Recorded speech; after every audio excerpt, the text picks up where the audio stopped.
sesi Sairama yang ke-39 ini. Mari kita bersama-sama awali dengan hening sejenak dan panjatkan doa dengan omkaran 3 kali.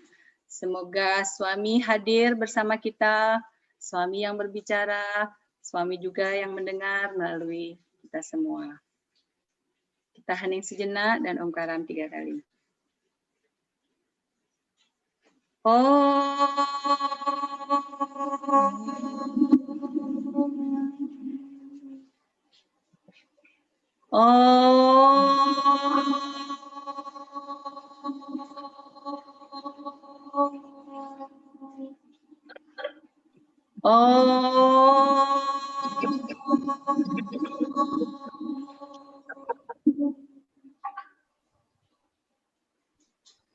Okey, Sairam. Sairam. Ya. Sairam, Prof. Suresh, terima kasih banyak.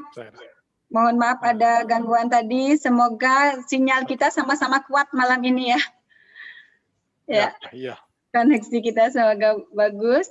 Bapak Ibu terkasih, sungguh besar rahmat yang Bhagawan berikan untuk kita semua. Kita sudah sampai di sesi yang ke-39 ya. 39 minggu kita bertemu tanpa ada jeda dengan Prof. Suresh ya.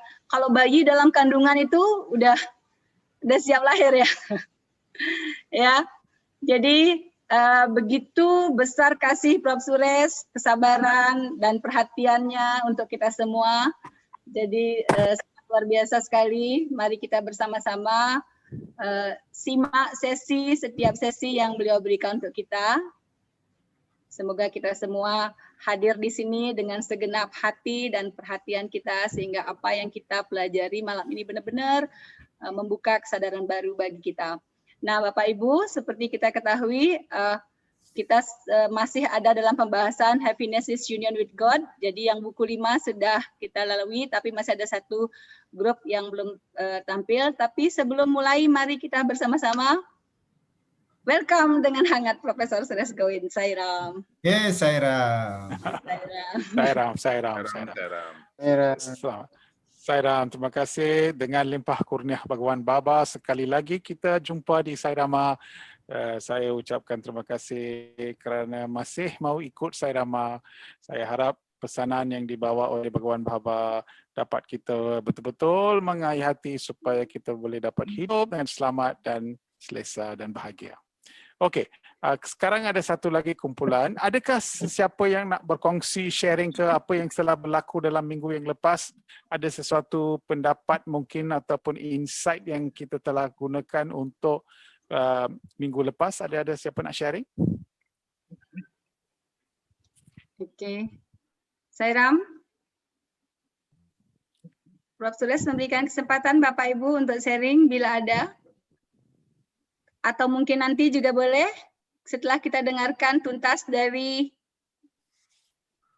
buku 5 sesi kemarin. Oke, Prof. Suresh, mungkin seperti yang kita sampaikan kepada Prof. Suresh, lebih banyak menyimak. Okey, menyimak.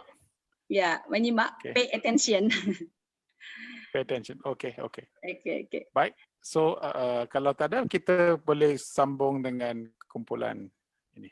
Dulu saya minggu lepas kita bagi tahu bahawa sebelum ini tiap-tiap satu orang cuba bawa 3 orang supaya kita boleh dapat membesarkan lagi peluang ini dan sebagainya, tapi saya tengok masih 62 sahaja. Ya, usaha sudah kita lakukan Prof. Suresh. Jadi kita broadcast, kita hubungi teman-teman, tapi ya, ya seperti ini yang hadir malam ini kita syukuri, semoga nanti berkembang ya, Sairam. Boleh sekarang kita lanjut ya, Prof? Ya. Okey, kita boleh. Ya, Sairam Sis Yuli, silakan.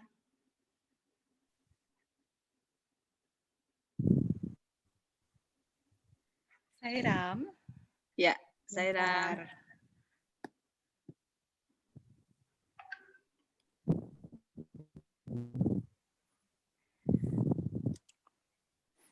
Baik, Om Sri Sairam semuanya. Jadi ini adalah hasil diskusi di grup 5. Untuk materi grup 5, kutipannya adalah sebagai berikut. Kasih bisa memberi begitu banyak kegembiraan. Jika engkau tersenyum, orang lain akan melakukan hal yang sama. Karena itu, engkau semua harus menjalani hidup dengan senyum dan kegembiraan. Ketika seseorang menegur, biasanya orang yang ditegur merasa sakit hati, sedangkan orang yang menegur mendapatkan semacam kepuasan tertentu. Jangan merasa sakit hati saat engkau dikritik. Sairam. Ya. Lanjut, Mbak. Oke. Jangan merasa sakit hati saat engkau dikritik atau disalahkan. Sebaliknya, bereaksilah hanya dengan tersenyum. Engkau mungkin bertanya-tanya, mengapa saya harus tersenyum ketika orang itu mengatakan begitu banyak hal yang tidak menyenangkan tentang saya? Jawabannya sederhana. Engkau harus tersenyum karena engkau telah memberi orang lain kesempatan untuk memperoleh kepuasan, meskipun itu dengan menyakiti perasaanmu. Berbahagialah karena engkau adalah alat untuk membuat orang lain bahagia. Inilah sikap positif dan rasa kasih yang harus engkau kembangkan. Kutipan yang kedua, engkau harus memahami prinsip kasih ini atau prema tattva.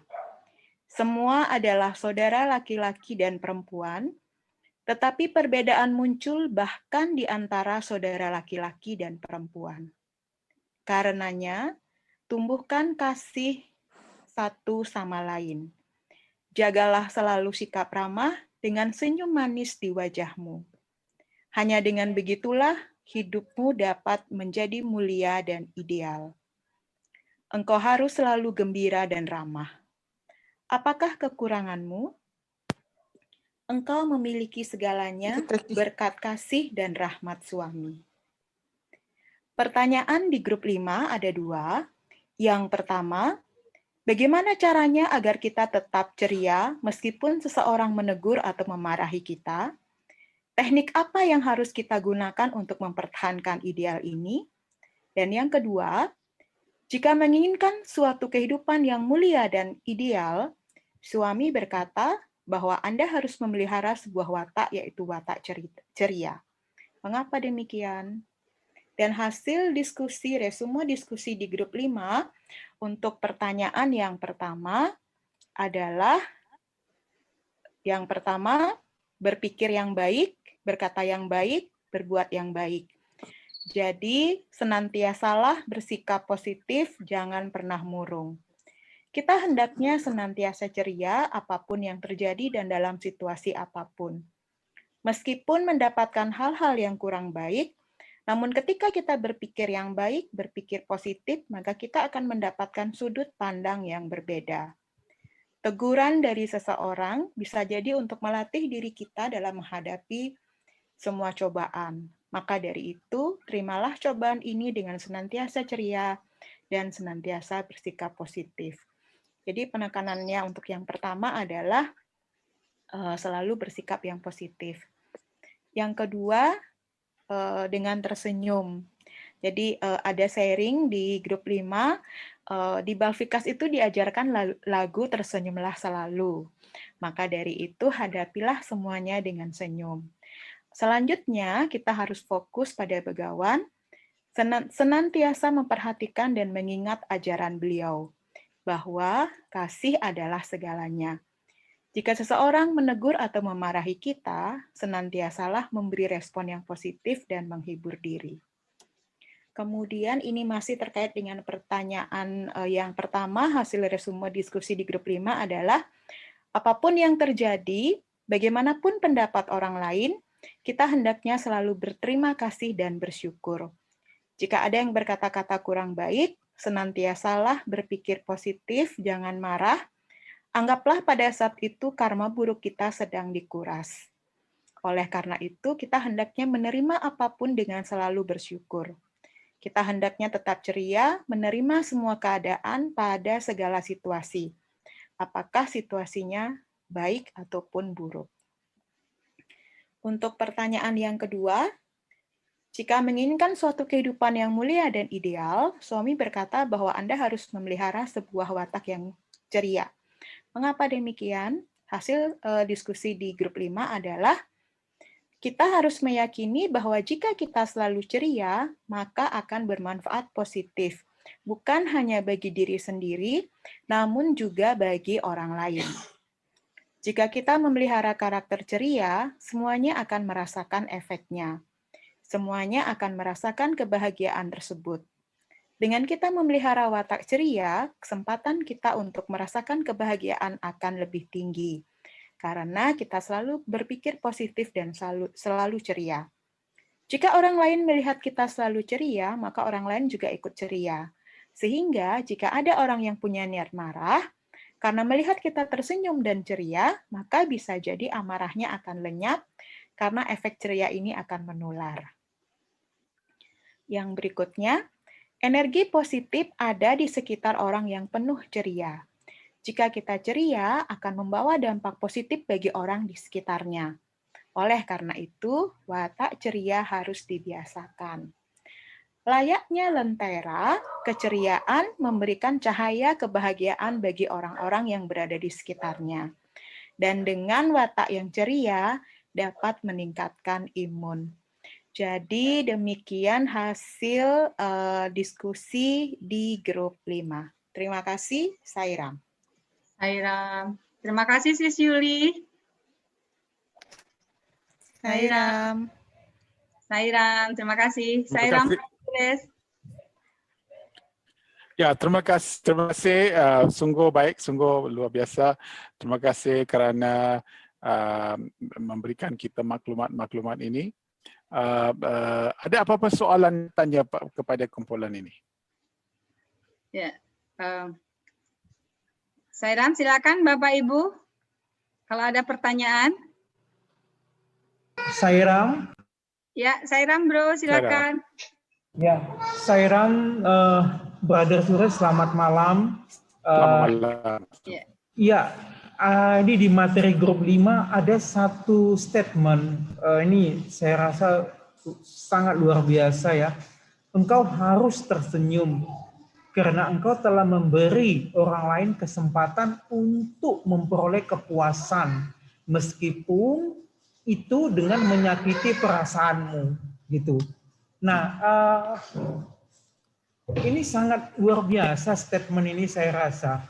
Karena gini, Baba sebagai guru kita hari ini, sebagai guru agung kita, banyak sekali statement di luar semasa hidup Baba ya sampai sekarang. Ya, Sairam Bro Perkas. Ya. Boleh langsung pertanyaannya? Oke. Brother Sure, saya mau tanya sekarang. Jika orang lain merasa puas kalau ada karma di sana, itu juga kan tidak baik gitu. Misalnya orang itu setelah memarah, mengkritik atau memfitnah, tapi di situ kan ada karma. Dia merasa puas, itu kan juga tidak baik gitu. Sairam. Ya, Sairam. Oke, ini ada dua aspek daripada soalan ini. Aspek satu ialah sebenarnya apabila kita baca ayat ini, mungkin kita cakap bahawa ini terlalu ideal. Orang marah kita senyum balik, dia cakap macam mana ini boleh berlaku. Tetapi apabila kita betul-betul faham ajaran Sati Sai Baba, kita boleh tahu bahawa ini adalah tahap yang bagaimana kita boleh capai spirituality kita. Seorang yang spiritual, yang cerita yang baik yang saya fikir sekarang ialah cerita pada Buddha. Buddha apabila dia duduk buat meditasi, ada budak-budak datang dekat dengan dia dan ejek dengan dia, baling batu dan banyak dia buat bising dan sebagainya. Tapi Buddha duduk sahaja, hanya senyum sahaja. Kemudian apabila dia orang sudah keluar balik, pengunutnya sudah datang kepada Buddha, tanya dia, apa pasal you diam saja? Dia orang sudah ejek, baling batu dan sebagainya. Apa pasal you diam sahaja? Buddha cakap pada masa itu, bila kita hantar surat, kita letak surat dalam sampul surat, kita tulis nama dengan begitu baik sekali atas nama sampul surat. Tetapi bila kita hantar, kalau kita lupa mau letak stamp, manakah surat itu akan pergi? Cakap itu sampul surat akan balik kepada orang yang hantar surat itu. Jadi artinya satu fahaman yang betul dan baik ialah apabila dia orang marah dan kalau kita tidak terima, maka apa-apa yang berlaku balik kepada orang yang batu yang dilontar balik kepada orang yang melontarnya. Jadi untuk mencapai tahap itu, kita haruslah faham bahawa bukan saya yang diinha atau saya yang ditegur, bukan saya. So dia tegur, saya sudah dapatkan bahawa Baba ini semua Baba, biarlah saya tidak rasa apa-apa. Artinya tahap pemikiran kita sudah menjadi satu tahap yang lebih tinggi, kesadaran kita pula lebih tinggi dan sebagainya. So seorang seperti yang boleh, kalau kita boleh capai tahap itu merupakan spiritual status kita.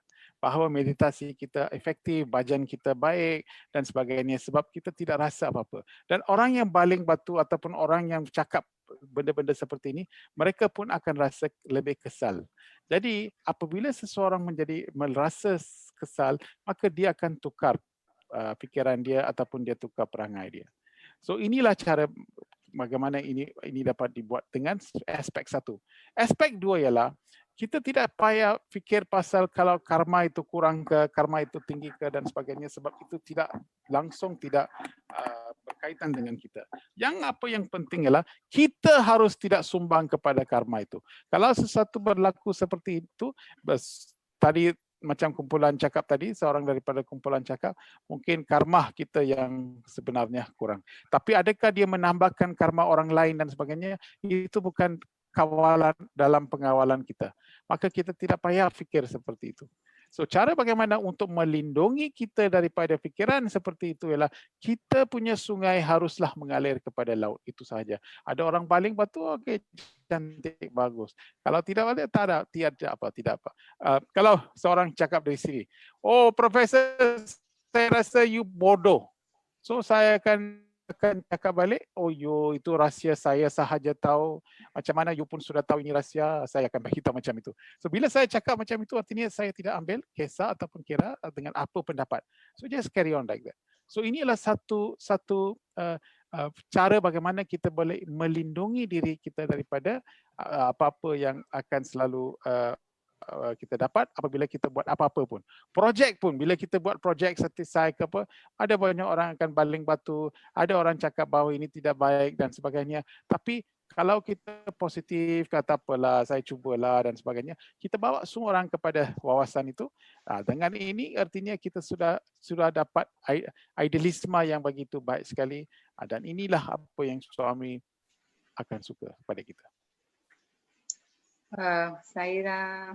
Sairam, terima kasih banyak Prof. Suresh, terima kasih Bro Perkas atas pertanyaannya. Saya mau tanya Prof, misalkan gini, misalkan kita ada suatu proyek, terus kita kan senantiasa mesti sabar dan tersenyum. Bagaimana bila kita dapat fitnah? Jadi apa yang orang sampaikan itu tidak benar, perlukah kita klarifikasi ataukah kita tetap tersenyum diam seperti itu? Saya. So Baba 2001 Bhagawan Baba pun ada banyak fitnah. Banyak yang dikeluar dalam surat khabar, banyak yang dikeluar dalam BBC television dan sebagainya. Banyak fitnah dibuat oleh Bhagawan Baba. 2 tahun dalam Christmas Disember 26. Saya masih boleh dapat dengar sebab baca ucapan suami. Suami cakap, bila gajah berjalan, anjing akan menyalak. Tidak artinya gajah itu akan lihat pada anjing. Jadi apa yang penting sekali ialah seorang kena adakah kita fikir kita gajah atau kita anjing? Kalau anjing menyalak sahajalah. Kalau kita gajah, kita jalan sahaja. Apa yang kita mau jalan, mesti jalan. Satu lagi contoh Baba cakap ialah apabila pokok mangga kita ada buah, orang mesti baling batu. Kalau pokok itu tak ada mangga, buat apa ke dia orang nak baling batu? So artinya kalau orang baling batu, pokok kita ada pokok kita ada buah. So ada banyak cara untuk kita nak tukar persepsi ini. Kalau fitnah dan kita betul-betul tidak salah, maka kita harus rasa bangga bahawa di dalam cerita saya ini, saya underdog. Saya ialah seorang underdog yang telah pun dikata fitnah. Tidak apa, satu hari kebenaran itu mesti berlaku. Seorang kebenaran itu mesti keluar. Benar itu mesti keluar. Jadi kita patient saja, kita bersabar sahaja. Dan kita mesti buat kerja kita, satu hari orang ramai akan tahu. Lepas tu, terima kasihlah, minta maaf lah saya hari itu saya sudah cakap macam itu, tak apalah, tidak apa, saya ram. Okay, habis. Banyak orang tidak tahu buat ini 20 tahun, 15 tahun dia simpan apa orang itu cakap, saya simpan dalam hati. Saya tidak boleh lupa dia menangis. I say, hati kita mesti ada setiap baba di dalam hati. Buat apa saya mau simpan orang lain punya apa dia orang cakap. Akhirnya kalau apa-apa orang cakap pun satu hari saya akan meninggal juga. Bila saya meninggal, badan saya dia akan ambil dan mayat saya diambil dan dibakar sahaja. So bila dia bakar, apa sudah jadi pada pengalaman? Mengapa saya mau fikir ini dan fikir itu? Saya fikir 25 tahun, 30 tahun saya bawa itu fikiran dalam minda pemikiran saya. Saya rasa itu terlalu berat. Mengapa saya tidak mau jadikan ringan? Forgive sahajalah. Okay, you sudah cakap sesuatu yang bukan, tidak apalah, tidak apa. You pun akan mati, saya pun akan mati juga. Ini transit sahaja. Kita duduk sebentar, cakaplah apa you mau cakap, tidak apa. Kita selalu, ya itu. Kalau kita boleh dapat attitude seperti ini, maka kita akan menjadi lebih happy. Tapi apabila kita nak besarkan isu yang kecil, besarkan dan bawa di dalam hati kita sampai tak boleh tidur, makan ubat dan sebagainya, panic attack, anxiety, depression, semua tu, maka suami cakap, sayalah yang duduk hati, mengapa you mau rasa semua ini? That's why happiness is union with God. Artinya, bila kita terlalu happy, tadi hari baru saya baca, dia cakap, apakah perbezaan happiness dengan bliss? So jawapannya ialah, happiness ialah yang ibaratkan sesuatu keadaan yang memberikan kita happiness yang begitu besar sekali. Okey, boleh. Saya boleh imagine. Okey. So bliss ialah satu atom daripada happiness itu. That means to say, bila kita rasa happiness, satu atom happiness ialah bliss. Artinya bliss itu berjuta-juta kali happiness itu. Itu bliss. So kalau kita betul-betul boleh rasa bliss, kita tidak fikir dan rasa semua yang kecil, nyamuk-nyamuk yang gigit itu, kita tidak akan menjadikan itu besar. Itu yang sebab itulah orang yang halim, orang yang pergi menuju ke suami ataupun Tuhan ataupun God realization, selalu ada kegembiraan, selalu mesra. Semua pun, it's okay, it's alright, don't worry, it's okay.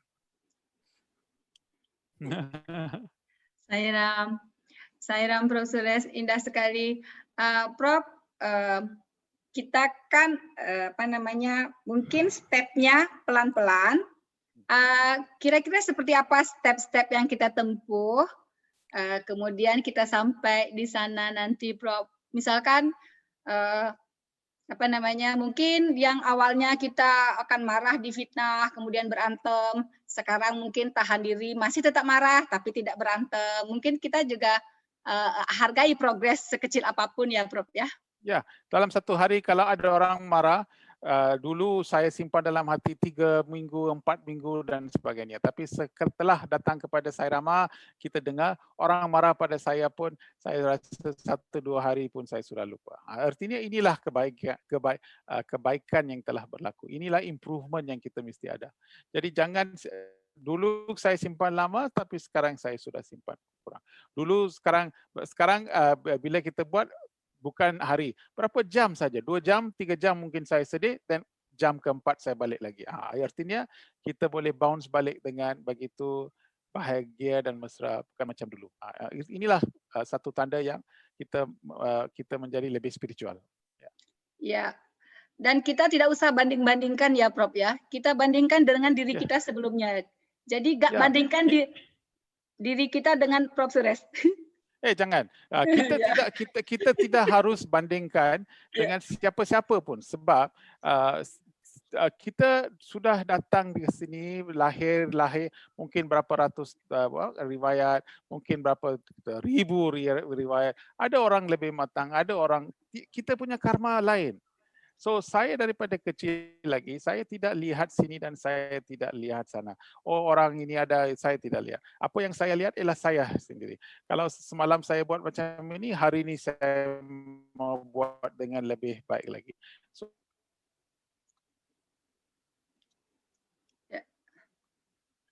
Sairam, saya kehilangan suara Prof. Suresh. Apakah teman-teman mendengar? Ya, kehilangan. Oh, hilang. Okey, sekarang boleh dengar? Boleh. Boleh, Prof. Okey. So apa yang saya cakap ialah jangan banding diri kita dengan orang lain. So apa yang betul ialah kita harus bandingkan dengan diri kita sahaja. Dulu kita marah 4-5 kali satu hari, sekarang kita marah 1 kali. Sudah cukup. Jadi kita lihat macam dulu tak senyum, sekarang lebih senyum. Dulu makan banyak, sekarang sudah makan kurang. Jadi diri kita sahaja bandingkan dengan diri kita. Dulu saya selalu gaduh dengan suami saya. Okey, sekarang suami saya pun cakap, mengapa you tak gaduh dengan saya? Sekarang you sudah diam banyak. Apa-apa sudah jadi pada you. Oh, saya dengar Sairama, saya sudah tukar. Itu saja. Jadi kita hargai sekecil apapun kemajuan yang kita dapat. Ya. Betul. Sairam. Terima kasih banyak Prof. Suresh. Tadi Bro Asok raise hand, silakan Bro Asok. Tidak, saya salah kepencet tadi, tapi Sairam untuk semuanya. Oke, Sairam, Bro Asok, terima kasih. Sairam. Sairam, Bapak Ibu yang baru bergabung. Tadi kita sekarang sudah di 85 ya. Tadi kita mulai 60. Terima kasih banyak Bapak Ibu semuanya. Selamat bergabung yang baru datang. Sairam, Prof. Suresh. Sairam. Ya. Asyuk nak tanya soalan? No, bro. I just press the raise hand by mistake. Oh. But, Saya mau tanya, Prof. benar-benar Itu berasa Bro Usli. sangat. Ya, saya Bro Usli mau tanya, silakan Bro. Ya, Prof. Kalau seandainya orang yang dekat kita, yang cukup kita tahan, kita melihat dia berbuat satu kesalahan di komunitas lah, di satu masyarakat itu yang kita tahu bahwasannya kesalahan tersebut bisa mengakibatkan keburukan bagi yang lain. Lalu kita berpikir boleh nggak kita cari satu kesempatan untuk memberitahukan kesalahan dia, walaupun tidak di depan umum, secara private, secara pribadi, ibaratnya kita menegur saudara kita atau memberitahu kesalahan dia yang dengan cara yang baik. Apakah boleh? Itu sebenarnya apa yang kita harus buat. Sebab dharma ialah, kalau kami cakap, kalau seorang sesuatu salah dan kita pun lihat dan kita tidak buat apa-apa, itu pun salah. Kita pun salah. So sesuatu yang kita harus buat ialah untuk membetulkan keadaan. So cara bagaimana kita boleh membetulkannya ialah bagaimana pun bagi tahu bahawa bukan terus pergi cakap bahawa you salah. Kita selalu cakap 2-3 perkara yang baik. Kita selalu bernam. Jadi dengan itu satu kali kita boleh. 3 kali kita cakap bagus baik punya perkara. 1 kali kita betulkan dia kalau dia betul-betul mau dengar. Dan juga mungkin kita tidak kenal dengan saya, tapi dia kenal dengan satu kawan yang lain yang lebih rapat yang saya kenal. Jadi mungkin pesanan itu saya bawa kepada kawan saya supaya dia boleh bawa mesej itu kepada orang yang dibetulkan. Jadi niat kita mesti baik. Ini bukan untuk mengurangkan dia atau merendahkan dia, tapi hanyalah untuk membetulkan dia supaya masyarakat tidak boleh manfaat daripada dia. Ini sebenarnya harus kita buat sebab orang spiritual haruslah. Ada banyak saya tidak mau libat lah, banyak politik lah, saya tidak mau libat. Saya sendiri. Jadi apa yang kita boleh buat? Samasta loka Sukino Bhavantu. Apa arti itu? Apa arti itu mantra? Kalau kita cakap sendiri dan doa Samasta loka, okey. Artinya biarlah semua orang di dalam semua loka hidup dengan bahagia. Okey. Sekarang saya lihat sesuatu yang harus dibetulkan. Apa pasal kita tidak ada kuasa, kita tidak ada kasih sayang, kita tidak ada keamanan, kita tidak ada kebahagiaan untuk bawa sesuatu supaya lebih banyak orang boleh dapat manfaat. Ini satu pembetulan. Sebenarnya dalam Bhagavad Gita chapter 1, Arjuna sebenarnya tidak mau gaduh. Sebenarnya dia cakap saya tidak mau gaduh, biarlah saya pergi dalam ke hutan, biarlah saya buat meditasi saja cukup. 17 bab daripada Bhagavad Gita ialah Krishna cakap you harus libat, you harus betulkan keadaan, you harus masuk dalam gelanggang dan fikir macam mana kita boleh buat. Tetapi cara kita buat itu ialah spiritual.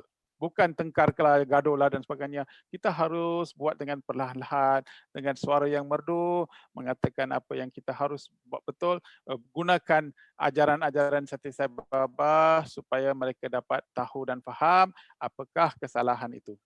Sebab banyak orang mungkin tidak faham kesalahan, tidak tahu.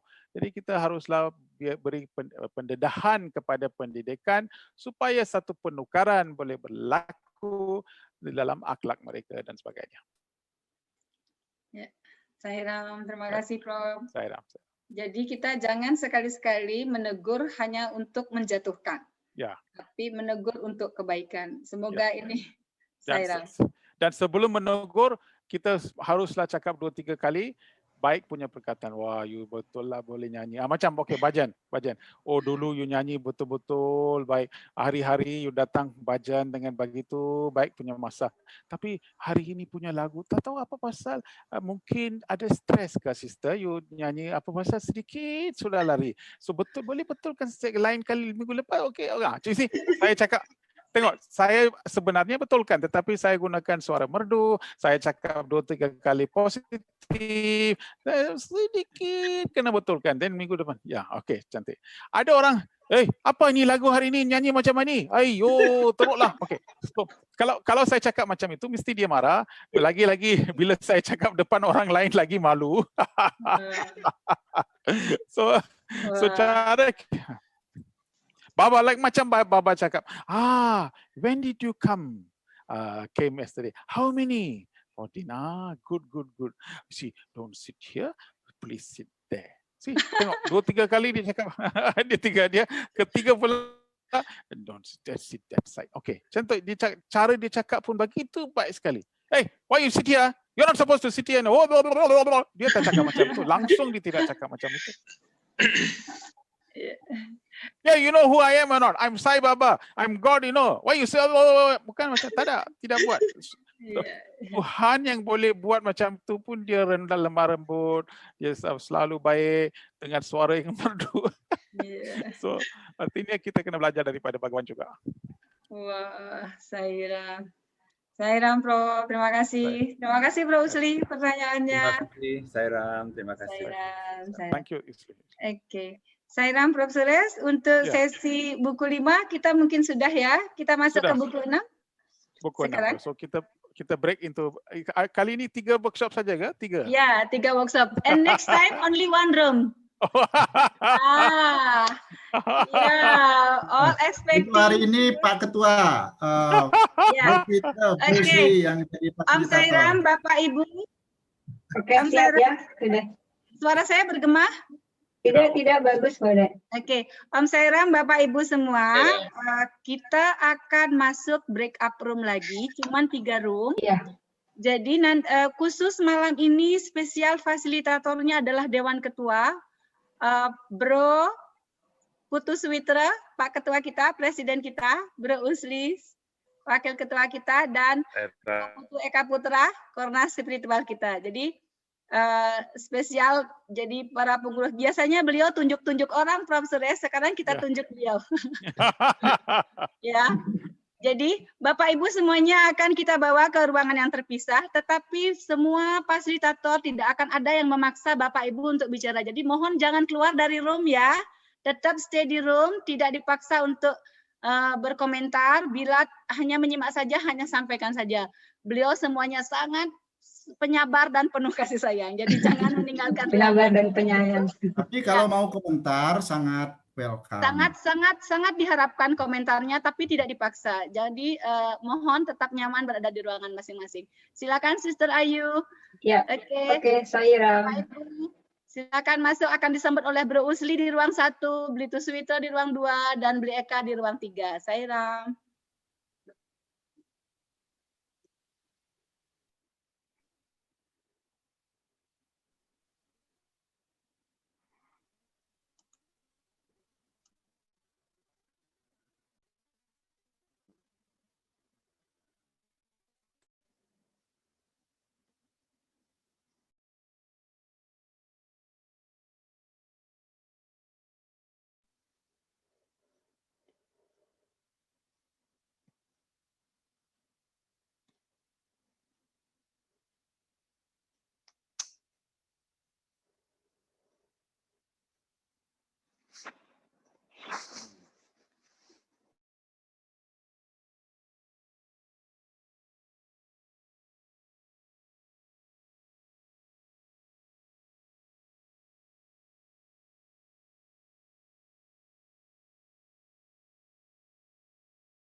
Om Sairam.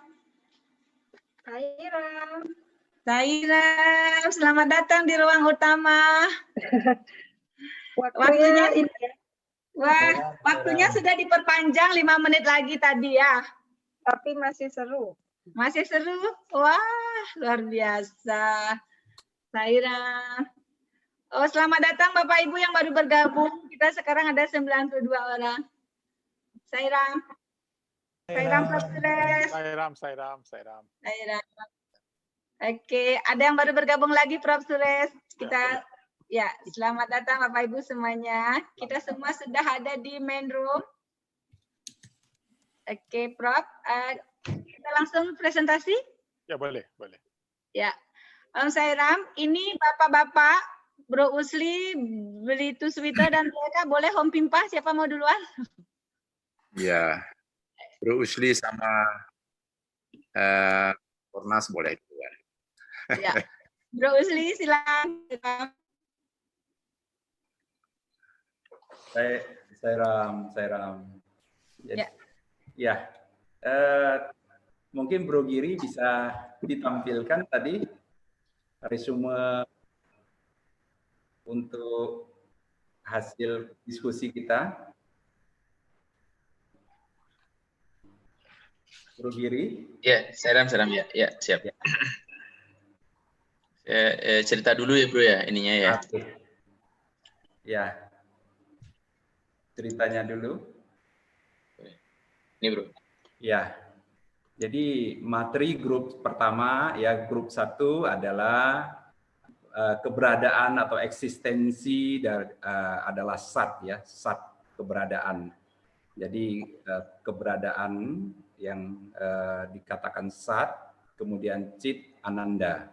Jadi pengetahuan itu adalah cit, perpaduan adalah sat dan cit adalah menganugerahkan trupti atau kepuasan yang didapat dari menikmati objek. Dengan demikian ananda ini adalah sifat alami dari setiap makhluk hidup. Ketuhanan meliputi segala sesuatu, baik yang di dalam maupun yang di luar. Kesadaran akan kehendak ilahi menganugerahkan kebahagiaan. Tetapi hanya sedikit yang mampu menyadari hal ini. Suatu saat ada seseorang yang pergi meninggalkan rumah oleh karena tidak mampu menanggung kesulitan keuangan dalam keluarganya. Anak laki-laki atau orang tersebut yang berusia masih kecil, yang sangat menyayangi ayahnya, merasa sangat sedih atas perpisahan itu. Lalu anak tersebut meninggal. Kemudian setelah menghasilkan sejumlah uang, ia pun kembali pulang. Sebelum mencapai desanya, terjadi badai dan petir, sehingga ia berteduh di sebuah pondok. Ya, sampai di sini saya ingin sedikit menjelaskan ya, karena kalimat-kalimat masih bisa saja kita harus mikir. Tapi intinya adalah orang tersebut berangkat untuk mencari uang, kemudian ditinggalkanlah anak istrinya di desa itu untuk mencari nafkah. Kemudian karena rindunya anak tersebut sama orang tua yang bapaknya terpisah, kemudian anak itu meninggal. Jadi tanpa sepengetahuan orang yang berangkat tadi. Kemudian setelah mendapatkan uang, dia balik ke pondok ke desanya. Kemudian ya kita lanjutkan lagi adalah kemudian setelah menghasilkan sejumlah uang, ia pun kembali pulang. Sebelum mencapai desanya, terjadi badai dan petir, sehingga ia berteduh di sebuah pondok. Saat ia tertidur, dia bermimpi, ya di mimpi di pondok itu dia bermimpi di mana dia melihat dirinya sebagai seorang raja di sebuah istana, tidur di ranjang kerajaan. Dia menikmati kehidupan mewah dengan banyak pelayan dan memiliki 6 orang pangeran. Ya tadinya dia kan anaknya cuma 1, tapi di dalam mimpi itu dia memimpikan dia seorang raja, kemudian memiliki 6 pangeran, 6 anak dan yang anak-anaknya pangeran. Jadi saat menikmati mimpinya, tiba-tiba dia terbangun oleh karena suara guntur. Jadi ini dia mimpi terbangun ya. Dia bertanya-tanya, apa yang terjadi dengan semua hal-hal indah yang dia lihat dalam mimpi? Dia menyadari bahwa itu semua hanyalah mimpi. Dan di tempat itu tidak ada jejak dari keenam putranya. Oke, lanjutannya, jadi dia terbangun, rupanya mimpi. Tapi mimpi itu sangat nyata, dia memiliki 6 pangeran gitu ya. Oke, keesokan paginya, dia sampailah di rumahnya. Saat melihat suaminya, sang istri menangis. Di satu sisi dia senang atas kepulangan suaminya, dan sisi lain dia dipenuhi dengan kesedihan atas kematian putranya. Jadi istrinya menceritakan anaknya sudah meninggal. Sang suami bertanya, di mana putra kita? Sang istri menjawab bahwa putranya meninggal karena tidak dapat menanggung kesedihan terpisah dari ayahnya. Sang suami tertegun. Dia shock ya, suaminya ini shock. Dia tidak merasa sedih atau bahagia pada saat itu. Dia berdiri terpaku seperti patung. Istrinya bertanya, kenapa engkau terlihat tidak sedih setelah engkau mengetahui kehilangan seorang putra yang sangat engkau sayangi? Apa alasannya? Sang suami kemudian menceritakan kepada istrinya tentang mimpi luar biasa yang ia alami malam tersebut, di mana 6 pangerannya hilang saat dia bangun. Jadi mimpi yang sangat indah dan menyenangkan itu tiba-tiba terbangun, hilang. Selanjutnya adalah pertanyaan itu adalah apakah saya seharusnya berduka atas kehilangan 6 anak laki-laki atau karena kehilangan 1 anak laki-laki? Demi siapakah saya harus menangis? Mereka adalah anak-anak saya dalam keadaan mimpi. Anak laki-laki ini adalah anak saya dalam keadaan sadar. Kesadaran aku yang hadir di kedua keadaan ini adalah kenyataan. Semua hal lainnya bersifat sementara dan tidak nyata. Jadi keadaan ini, ada 2 keadaan ini. Jadi di dalam mimpi dan di dunia nyata. Jadi ini yang ditanyakan dalam materi ini, cerita ini adalah apa pesan penting dalam cerita ini. Jadi pesan penting ini adalah kita ada diskusi ya, walaupun keterbatasan waktu, soalnya ini masih banyak sekali yang mau dikupas dan diceritakan, tapi karena keterbatasan waktu, inilah rangkuman yang bisa kita ambil. Yaitu pertama adalah cerita ini bermakna bagaimana memaknai secara jernih mengenai hidup ini. Jadi cerita ini bermakna bagaimana kita memaknai jernih tentang hidup ini ya, yang dikatakan suami ini adalah semua maya. Semua ini adalah, kita nggak boleh menganggap ini satu hal yang langgeng dan yang terus-menerus. Ini semua sementara. Suami sering mengatakan jangan terikat sama dunia ini, gitu. Jangan kita terkecoh dengan keadaan dunia ini. Semua akan kita tinggalkan setelah kita meninggal nanti, ya. Kedua adalah di dunia ini semua bersifat maya, jadi kurangi keterikatan. Jadi tadi ada yang mengatakan bahwasanya semua hanya bersifat sementara. Jadi kita harus mengurangi keterikatan di dunia ini. Ya. Kemudian ketiga adalah jika kita mengerjakan dengan fisik itu nyata, ya, ini Prof yang menyampaikan, kita mengerjakan dengan fisik itu nyata, jika kita mimpi berarti maya. Memang ada pendapat bahwasanya fisik ini nyata nih, mimpi itu yang maya gitu. Yeah. Ini diskusi yang unik ya. Jadi ada pendapat-pendapat yang berbeda juga ini. Fisik ini nyata gitu, karena kita ini fisik gitu. Dan mimpi itu ibaratnya mungkin seperti maya, nggak asli lah, nggak ada fisiknya gitu. Kemudian yang keempat adalah cerita ini mirip cerita Raja Janaka, ya, sedang bermimpi. Di mimpi itu beliau lapar, dikejar oleh singa, dan ketika terbangun ternyata banyak makanan gitu.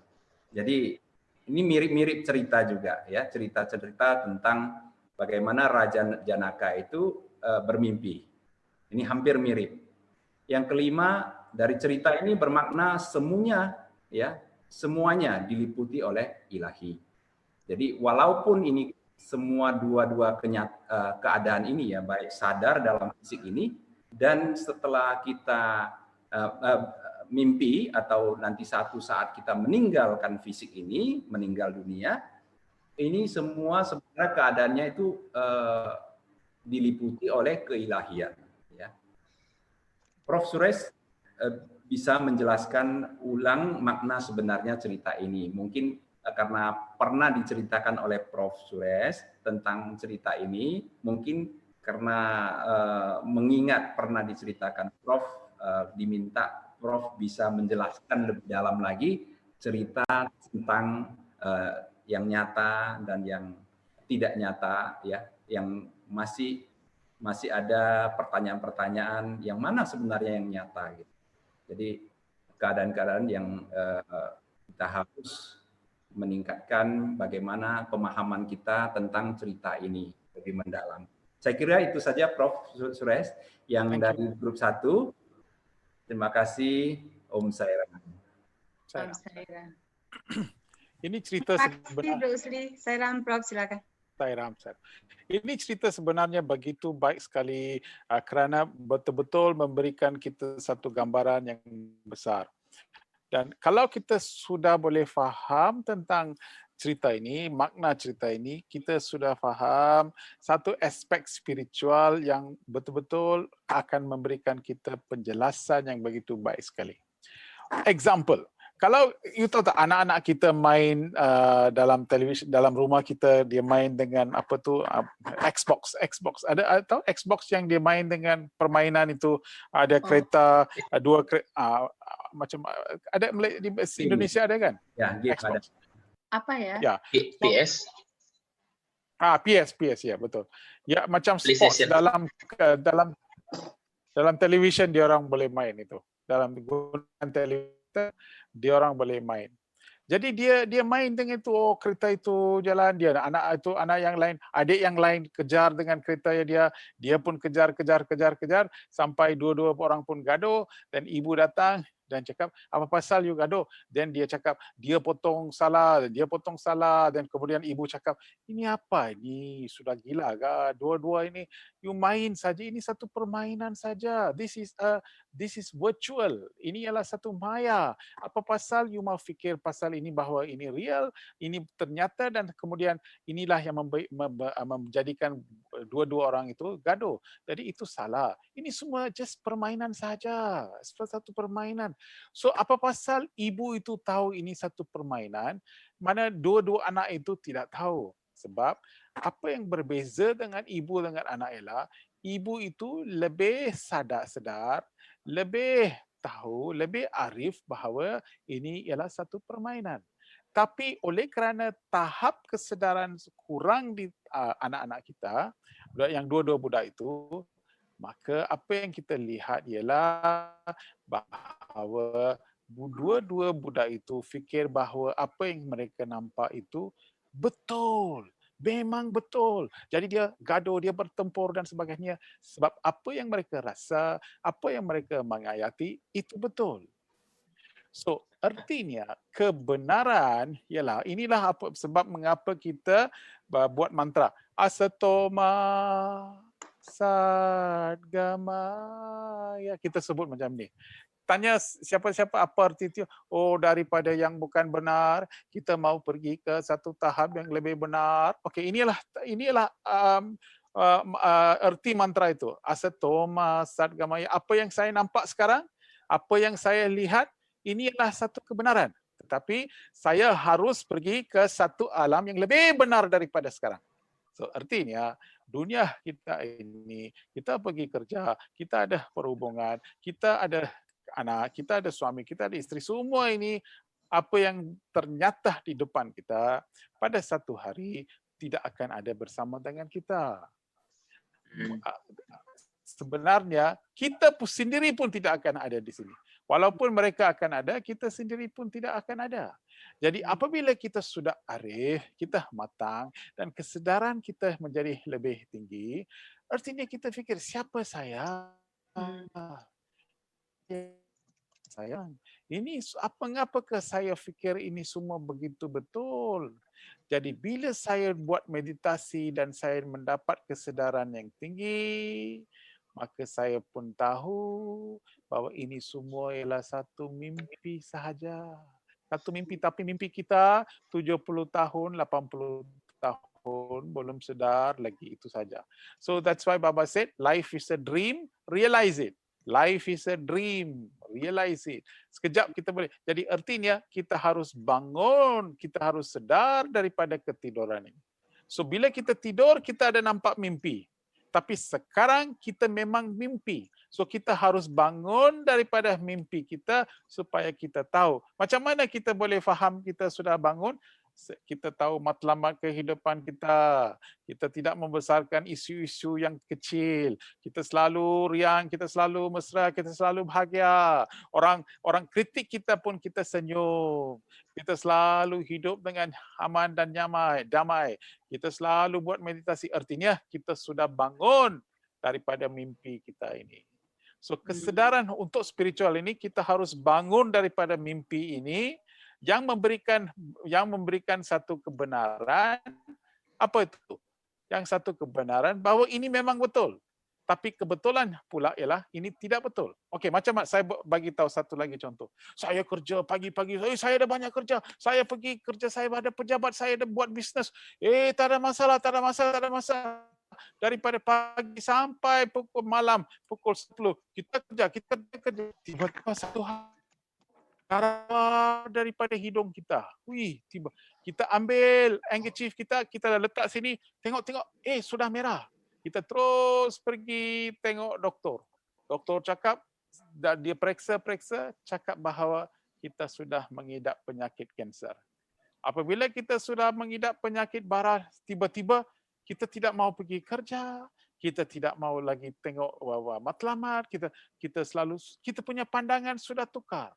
Kita punya pengetahuan sudah tukar. Sebab apa? Kita tahu bahawa satu hari kita akan meninggal.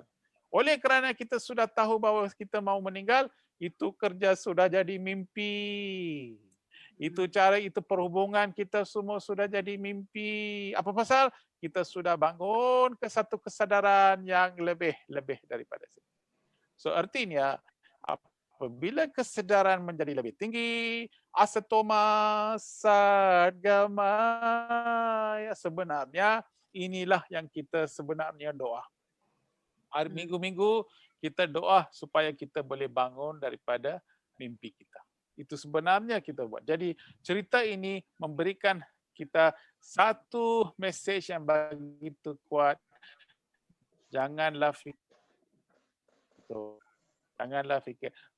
Baba cakap, ini Socrates orang yang pandai sekali, orang yang mahir sekali. Socrates, saya ingat minggu lepas saya cerita ini, saya tahu, bukan sini, saya cakap di satsang zonal. So Socrates cakap, dia cakap, siapa saya? So dia duduk dalam depan kedai, malam pada pukul petang, hujan lebat, tiba-tiba dia nampak seorang meninggal. Dan orang itu bawa itu keranda. Itu keranda, orang sudah meninggal dan mayat itu dibawa. Tiba-tiba hujan lebat. So dia pergi itu ke kedai itu, cik, sudah hujan lebat. Kita mau sebenarnya mengkemumikan mayat ini, bolehkah beri sedikit tempat ini teduh sahaja sedikit supaya lepas hujan kita akan jalan. Oh jangan, tak mau. Ini tidak baik ini, kalau mayat depan rumah saya tidak baik, tidak bagus. Jadi orang yang begitu kaya sekali. Orang yang bila dia hidup banyak orang cari dia, tapi sudah meninggal, tempat tidur pun, tempat teduh pun dia orang tidak bagi. Ada lagi satu orang datang ke kedai sama, dia cakap, saya mau pergi itu kuil, itu slipper saya, itu slipper saya, bolehkah saya letak di depan kedai? Pekedai cakap, Jangan letak depan, bawa itu slipper ke dalam sebab nanti orang boleh curi. So Socrates fikir bahawa orang mayat kalau sudah meninggal, itu mayat tidak ada harga, tidak ada nilai. Dia tidak satu sekejap pun dia tidak mau beri tudung, dia terus mau tanam pergi upacara pengumumian. Tapi slipper yang kita selalu letak di luar rumah, itu orang mau suruh dia letak di bawah kerana kita slipper sandal itu kita bawa ke dalam rumah supaya dia cakap bahawa orang akan curi. So Socrates fikir bahawa sandal itu lebih hargai daripada mayat kita.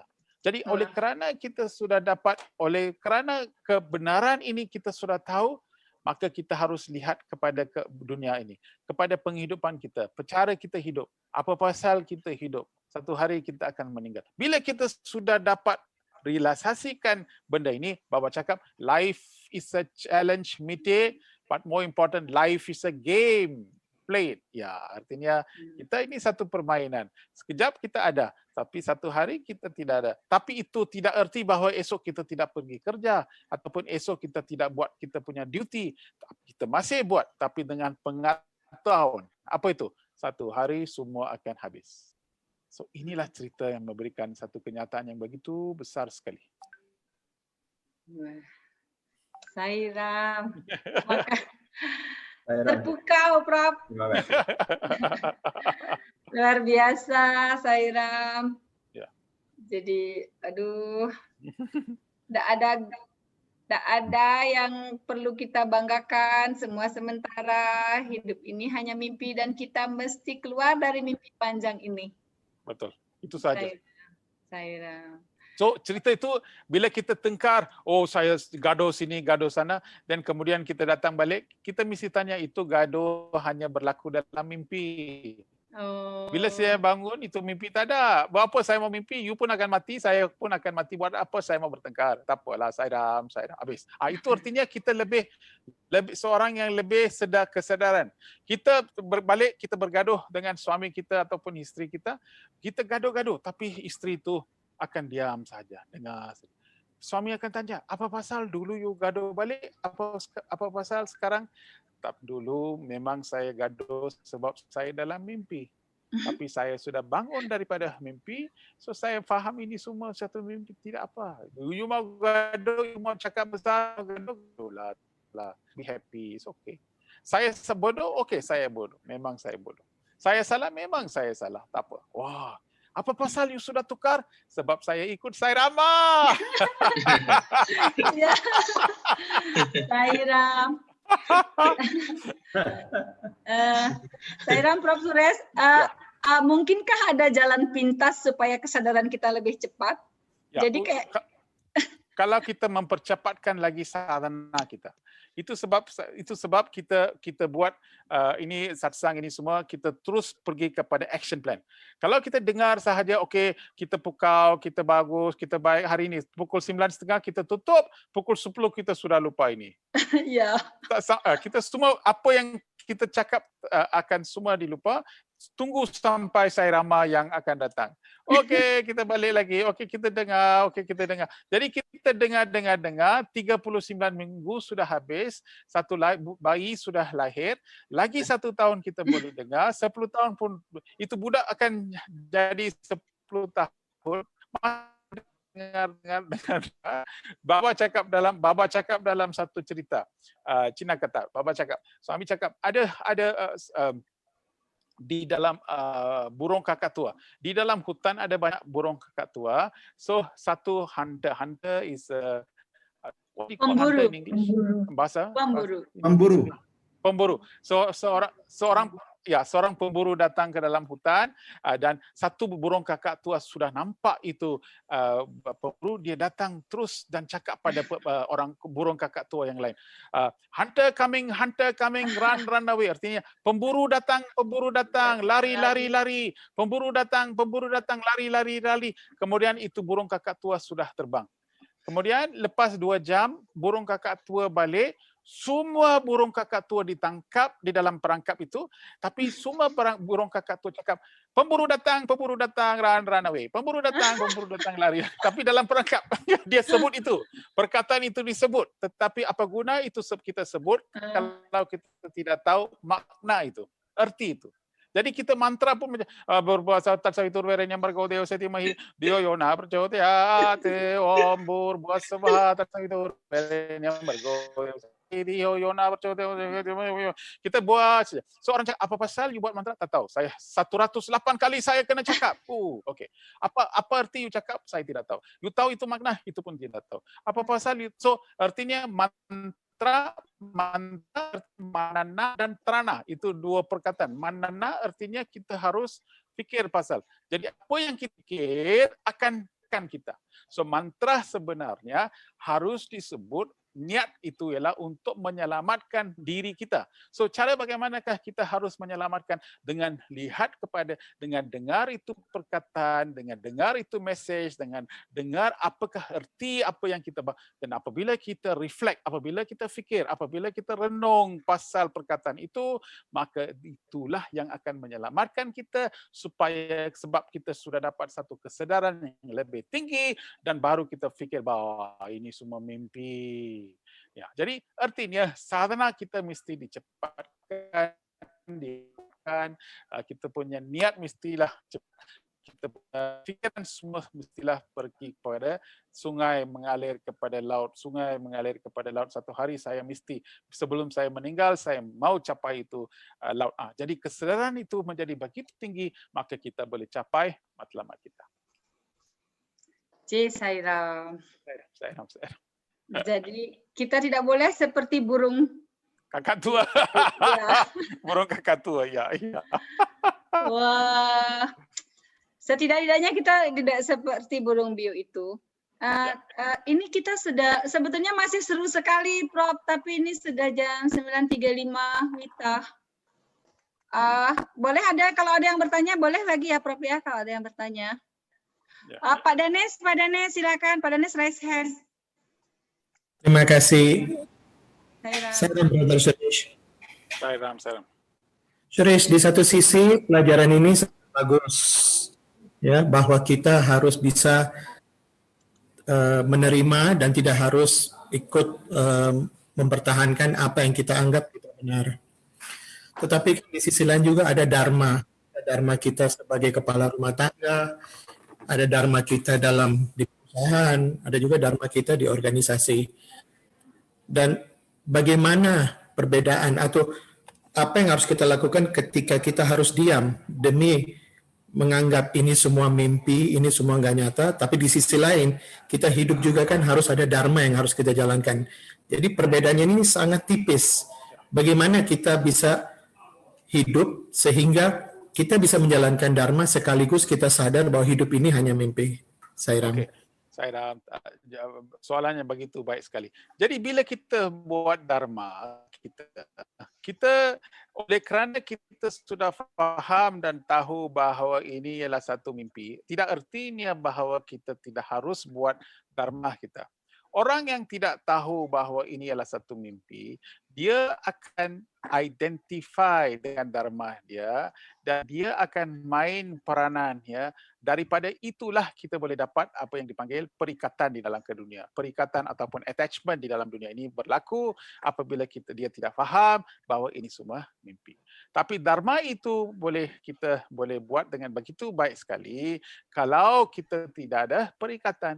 Tapi macam mana kita boleh tahu, macam mana kita boleh buat kerja kita tanpa perikatan, ialah apabila kita sedar bahawa dunia ini tidak harus dunia ini mimpi. Seperti bila saya pergi ke kerja, saya kerja itu, saya faham dan tahu. Tapi oleh kerana saya tahu ini adalah sekejap sahaja, bila saya kerja ini sekejap sahaja, semua akan habis. Jadi apabila saya sudah mula fikir, maka saya akan kerja dengan lebih kuat lagi dan saya akan buat bukan untuk dapatkan recognition ataupun tidak dapatkan harga, penghargaan dan sebagainya. Saya hanya akan buat kerja saya itu dengan begitu baik sekali sehingga kan saya mau yang terbest sekali. Apa pasal saya buat? Sebab saya sudah faham bahawa ini kerja, ini semua mimpi. Ini sekejap sahaja akan keluar. Macam budak itu yang main dengan begitu baik sekali. Saya sekarang faham bahawa saya harus buat permainan saya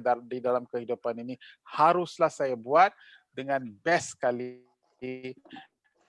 Dan segala dan harus buat, tapi tanpa perikatan, tanpa lihat pada end result dia. Bila saya fokus kepada proses, maka I will enjoy my dharma. Yeah. I will do everything to enjoy my role. This is the perbezaan yang besar. Oleh kerana inilah orang mengalami stres yang begitu banyak sekali. Begitu stres, begitu kesakitan dan sebagainya, semua timbul sebab mereka fikir bahawa ini semua real. Tapi oleh kerana kesedaran spiritual, maka ini semua satu mimpi, maka tiba-tiba perikatan tidak ada. Bila perikatan tidak ada, kita tidak ada stres. Bila kita tidak ada stres, kita enjoy apa yang kita buat dan dapat keputusan yang lebih baik, lebih cepat dan lebih perfect daripada apa yang kita sekarang dapat. Saya. Jadi prinsipnya kita harus tetap menjalankan dharma kita kan? Apakah dharma kita di kantor, dharma kita sebagai kepala rumah tangga dan lain-lain, betul kan? Mesti. Saya. Tapi dengan fahaman ini, banyak orang, suami cakap macam tu. Suami cakap dalam satu cina kata juga. Bila Ramayana, so tiba-tiba Rama datang, ataupun Krishna datang, ataupun siapa-siapa yang ambil watak. Lepas drama itu, watak sudah habis. Tapi bila dia jalan di jalan raya, kalau dia jalan macam Ravana ke macam itu, apabila di jalan raya, orang fikir dia sudah gila. Apa pasal you jalan macam ini? Saya Ravana. Ravana itu bila you buat dalam drama lah, itu sudah watak sudah habis, drama sudah habis. You mesti tanggalkan itu pakaian dan you mesti menjadi orang biasa. So kalau kita sudah identify dengan dharmic role kita dan buat semua itu, tiba-tiba kita fikir bahawa itulah saya. Inilah saya, saya ketua, saya ini, saya itu, saya fikir ini. Tapi satu hari kita akan jadi mayat. Satu hari dia akan bawa kita untuk bakar. Jadi artinya saya hanya main satu peranan saja untuk sekejap sahaja habis. Saya selalu sebut macam ini.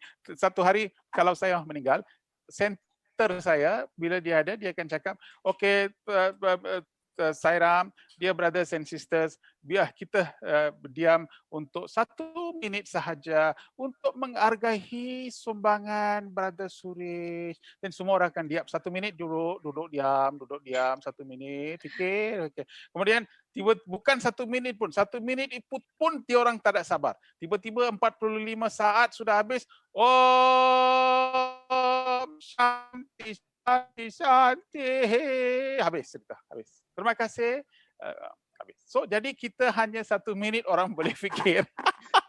Orang boleh fikir kita 1 minit, lepas itu saja. Jadi artinya mengapa kita datang bukan untuk dapat nama, bukan untuk dapat posisi dan sebagainya. Kita datang hanya satu matlamat saja, untuk enlightenment, untuk self realization, untuk pencerian. Ini mesti kita dapat kehidupan dalam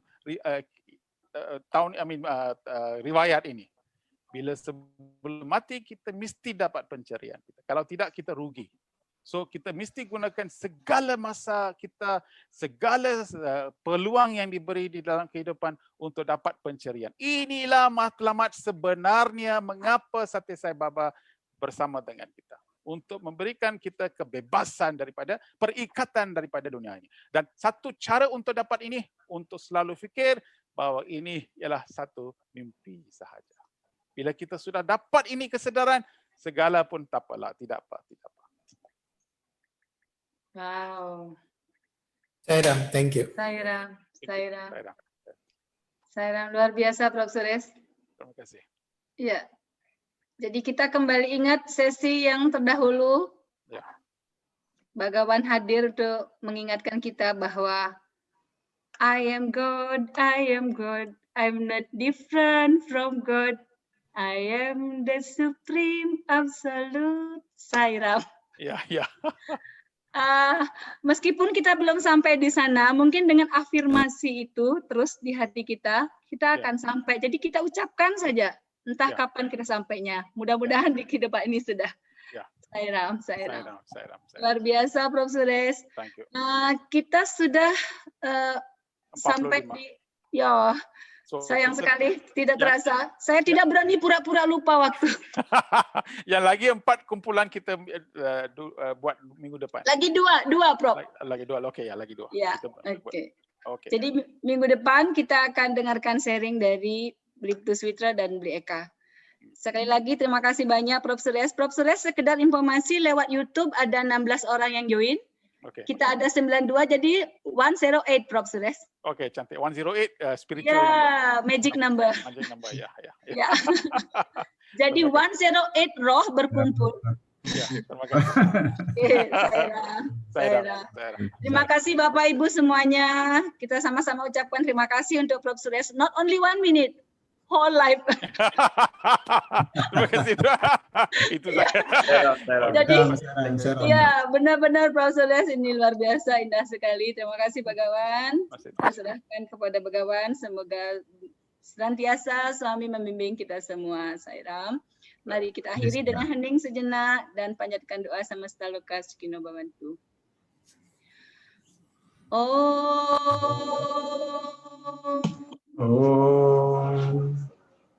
Samasta loka sukino bhavantu. Samasta loka sukino bhavantu. Samasta loka sukino bhavantu. Om Shanti Shanti Shanti. Santi. Oke, Sairam. Terima kasih. Terima kasih banyak. Sairam.